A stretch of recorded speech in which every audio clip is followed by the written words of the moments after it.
Per battere il Cinque Archi Folgore occorre una gara perfetta, come quella vista contro il Salemi. Sono le parole del tecnico Giovanni Falsone che ha sottoposto i propri calciatori ad una dura settimana di lavoro. Siamo in forte crescita, continua ancora il tecnico biancazzurro, i reparti sono molto attenti e i ragazzi sono vogliosi di andare più in alto possibile. Il Cinque Archi Folgore, lo ricordiamo, è in piena corsa per la zona playoff ed ora si trova ad un solo punto dal Casteltermine e a 5 dalla coppia olimpica Acragas Albatros Lercara. Sicuramente l'Esteneto si farà di tutto per sgambettare la compagine dei Templi che, ricordiamo, dovrà fare a meno del bomber Giuseppe Sant'Angelo appiedato per un turno dal giudice sportivo.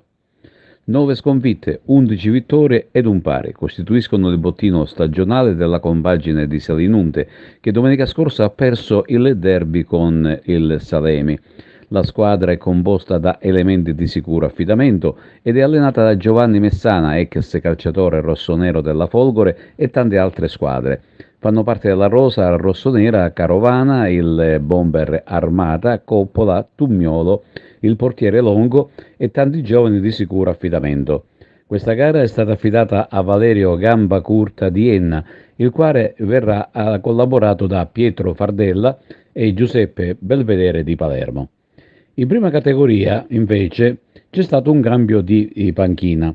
Lillo Capraro, infatti, è il nuovo tecnico dell'Empedoclina e va a sostituire Mercante. Il nuovo tecnico che si è messo subito al lavoro è stato alcuni anni addietro alla guida della compagine marinara nel campionato di promozione. Domenica l'Empedoclina sarà impegnata sul campo di Leonforte, squadra che occupa le zone alte della classifica. Tornano a giocare in casa l'Atletico Aragona con il Branciforti, il Ravanusa con il Forte Master Pro di San Cataldo, mentre l'Angelo Cuffaro di Raffadali ed il Gemini giocheranno in trasferta rispettivamente a Nicosia e Caltanissetta.